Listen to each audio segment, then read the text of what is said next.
there, it's Jo from Minerva, and I'm back here today with part 2 of jeans making skills. Today I am making the second part of my Dawn jeans, so I'm looking at the yoke, the waistband and the leg finishes. In part 1 we covered cutting out in quite some detail. We looked at how to put the button fly on and how to construct all of the pockets, the front pockets that have pocket bags and the back pockets. The Dawn jeans is a high-waisted jeans pattern. It has a pocket and a coin pocket, back pockets. You could make a zip fly or a button fly. There are also different leg options on this pattern, so you can have a straight leg, a tapered leg or a wide leg. My jeans are made from denim, which is a 270 gram denim, which is quite a heavy weight, so it's a winter weight jean, and I've decided to make the wide leg version with a button fly. The next stage of constructing your jeans is to add the yoke. At this point you might like to tack the yoke together, so you've done a little bit of fitting hopefully at this point, so you can work out whether you're getting a bit of fabric blowing out at the back or if it's pulling at the sides and you need to adjust the angle of the yoke seam. Here's how you put the yoke on.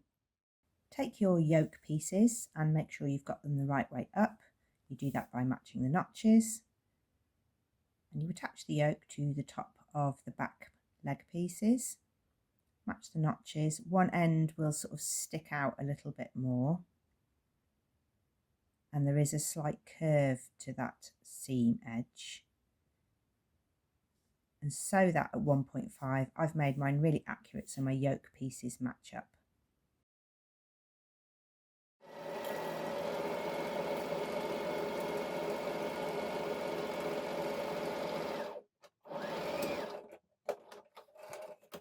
Press your yoke down towards the pocket. You can top stitch that with your 2 layers of top stitching. Next, put the 2 back pieces right sides together along the crotch seam. First of all, you need to match up the yoke. That's the bit you want to be really accurate because you're going to see that. So pin that first. Also look for the crotch notch, pin that next, because those are the 2 important fit points, and then you can pin the rest of the crotch in place. Sew this at 1.5 centimetres. You can top stitch along the crotch seam. We're now going to look at the inseam of our jeans. You can use a true flat felled seam technique where you sew the fabric wrong sides together and fold the seam allowance under. On the Dawn jeans there is a faux flat felled method, and that's what I'm using today. This is the inseam, the inside leg seam. First of all, match up the crotches. I'm using some clips now because some areas of my jeans are getting slightly thicker. And there's also a leg notch.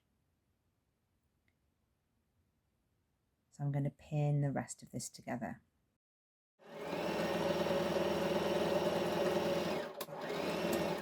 This is what the front of your trousers will look like. On this pair of jeans, this is the inseam, the inside leg seam, and I didn't want to do a flat felled seam on the outside because I was getting a little bit of fraying on my fabric, so I did a faux one.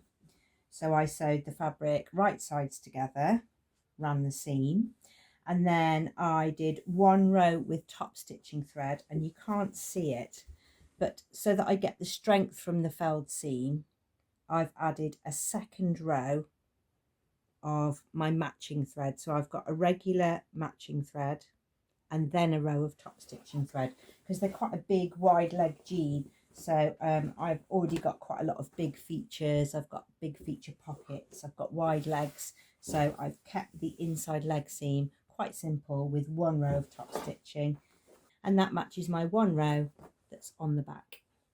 It really is up to you how you choose your own design features. The outseam is a really important part of the jeans fitting process and making process, because at this point, once you've sewn the outseams, then you can try your jeans on and see if you need to make any adjustments. So it's best to sew the outseam in some sort of temporary way, so you can either hand tack them together or use a really long stitch on your sewing machine so that if you need to unpick it, you can take it out easily and readjust your side seams. To join the outseam, you're going to put your fronts and backs right sides together, pin along that seam, just make sure you've got all your pocket nice and flat without any creases in it. Look for that leg notch there. That will mean that your top is smoothly fitting together. There is some ease from the knee down, so that bit's smooth. Below the knee, there's a little bit of fabric to ease in. So if you match the notches, there's a little bit more fabric on one seam than the other. So pin that carefully.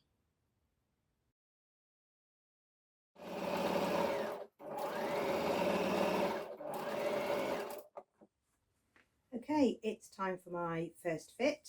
So I've sewn up the side seams, and as I predicted, I've got this yoke bit hanging out, so I'm going to pinch some out of the yoke. But where it's very tight fitting on these Dawn jeans is across the thigh and the hip area, so that bit is good. So that's good, because that's the bit that you want to be absolutely right.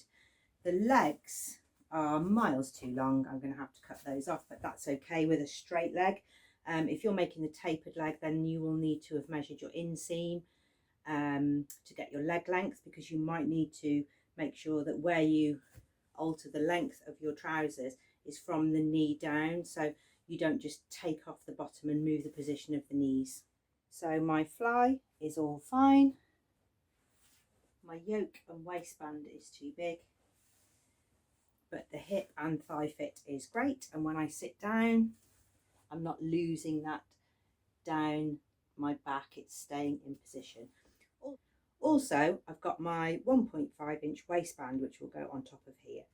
So I'm really glad that I took that centimetre out of the rise, because if I had another centimetre and the belt, then I would really only be 4 centimetres from the bottom of my bra band.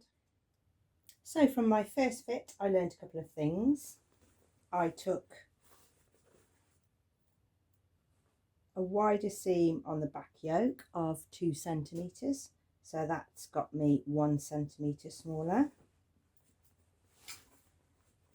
I took a 2 centimetre seam allowance on the side, so that's given me another centimetre, and I did the same on the other side, and it was a much better fit. It's much snugger. I wasn't having this baggy bit around the back. I'm really pleased that I only did one line of top stitching. That looked really good, but there was something else that I would like to change after my first fitting, and that is how much the yoke goes up my back, so the depth of the back yoke. I wanted to investigate this, so I went on Minerva's website and I checked out the Dawn jeans pattern, and I was having a look at the back of some other people's jeans, and I was trying to think, is this a common yoke shape? And I did see a few that look quite deep from the back. Here's an example, and that's sort of what it was looking like on my back. So I'm going to take a little bit out of the back yoke, because on top of this I've got to put the waistband as well, and it was going up far too high. So I've marked at the centre point where I would like it to be, and then I've graded out to the side seam, and I've still tried to keep the sort of same similar curve of the waistband, because I want my band to fit on the top. So those are the alterations that I made after my first fit.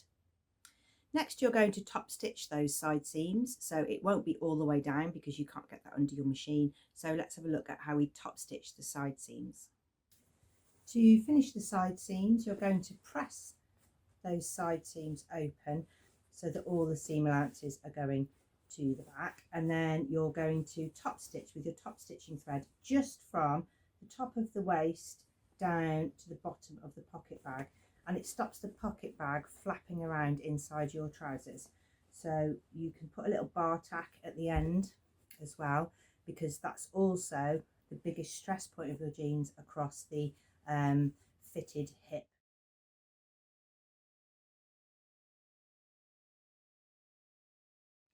We are now going to finish off the belt loops. It's that part where you've got lots of thick fabric to sew together, so it's really important that you go slow. Maybe switch to your regular thread if your top stitching thread isn't behaving. Fold the ends of your belt loops down and sew across the ends with a regular thread. You need to zigzag that so there's lots of strength. Making the belt loops is fine, it's applying them that I always find difficult. So first of all, let's make our belt loops. So you're going to finish one edge of the belt loop, so you can either zigzag that or overlock it or use an overcasting stitch on your machine, and you're going to fold it into thirds. You're going to fold 1/3 in, and then you're going to have the finished edge on top. So you should have a skinny tube or strip. Once you've cut your 5 belt loops, we can have a look how to apply them to the jeans. Apply the loops, so one goes 2.5 centimeters from the end, one at the centre back yoke, and 2 over the pockets, so you'll be lining up your belt loop with the top stitching. And you can stitch these in place with a 2.5 centimeter seam allowance, so from the edge 2.5 centimeters. You'll have needed to try your trousers on at this point. There's no going back once you've put the waistband on, so make sure you've got any adjustments that you need to make to the yoke or the side seam before you put the waistband on. Let's have a look at how to put the waistband on your jeans. Take your outer waistband and sew the back seam if you've made one, and the same on the inner.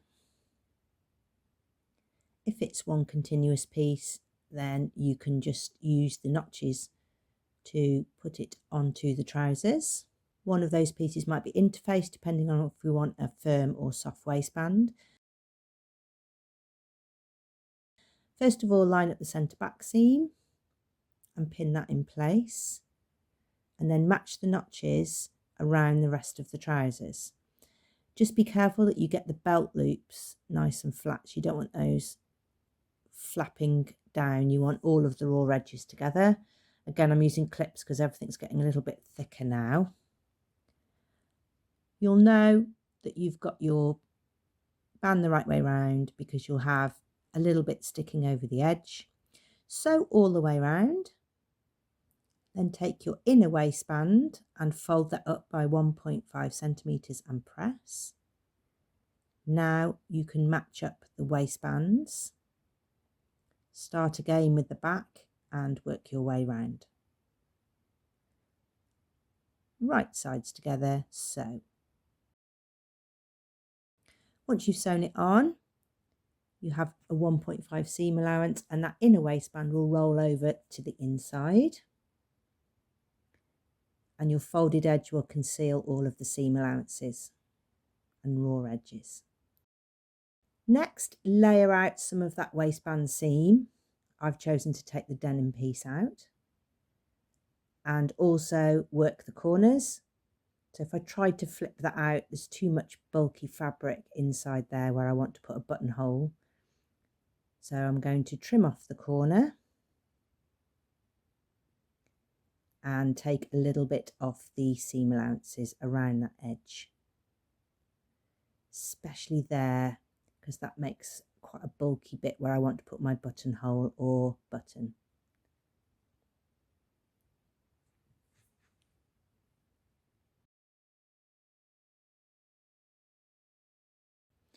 Fold your buttonhole through, and you can always just keep working it a little bit more, trimming out a bit more if you need to. When you're happy with it, you can use a point turner to push out the corner. Try and get it nice and square because you're going to do some top stitching on there, so you need a pointed edge, and run your edge stitching into the rest of your top stitching. Okay, the inner waistband is going to fold over. I'm pinning it from the right side, and I want to see that navy edge running along the top, none of my orange.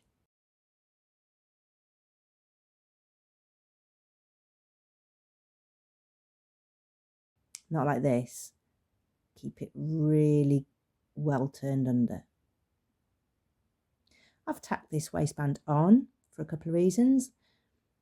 I don't want to be dealing with pins. I want to make sure everything's being caught. I've put a label on the inside.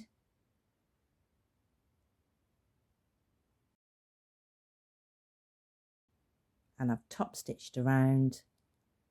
And now I can take out the tacking.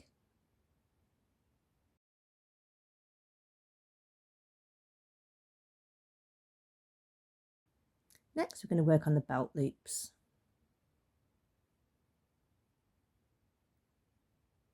Here they are, all the belt loops are attached.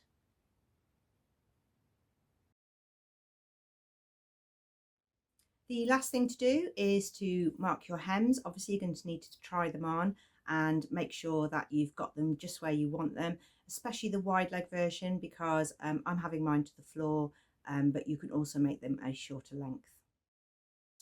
I've marked my finished hem length and I've given myself quite a big hem allowance there, 1 3/4 inches, but I want it to have that sort of wide leg, wide hem finish. So I'm going to cut off the spare along the cutting line. I've hemmed my jeans, but I didn't top stitch them. I think you can make a choice here. I made the wide leg version, so I didn't want to have a line of top stitching that made me look quite short because I'm already quite short. So I wanted that sort of extra 1.5 inches to look like my legs. It depends which view you're picking. There's a frayed hem here. These are a double turned hem. If you use the taper one, then you might want to do 2 lines of top stitching. Depends how you finished your flat felled seam. Depends what other features you have on the rest of your jeans. So there's a little bit of a style choice to make on how you finish your hems. Lastly, it is time to put on the rivets, and the rivets are a little authentic feature that you can put on your jeans that make them look really professional. You do need a good tool for making a hole here because the rivet kits don't normally come with something that makes a hole. So this is a tailor's awl, and I'm going to make a hole in the fabric. The piece with the leg, the longest leg on, goes from the back through the hole and through to the right side. Now the little button goes on top. You can squeeze them together just to get them started, and then you can give them a little tap with a hammer on the back, and that splays out the circle on the back. I'm also going to put some at the top of my back pockets.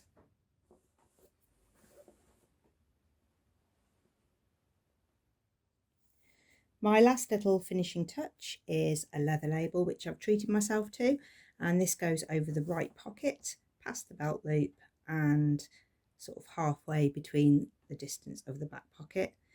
I'm going to top stitch that on. I have got a leather sewing machine needle actually, so I might have a go with that so that I get good contact through the leather and the waistband, but you could just top stitch that on with your jeans needle.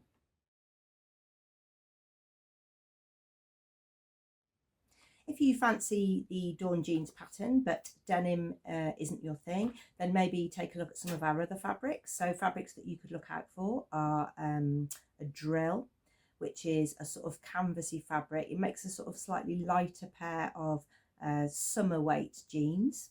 You can try a canvas, so that will do the same. So you'll get a sort of lighter pair of jeans.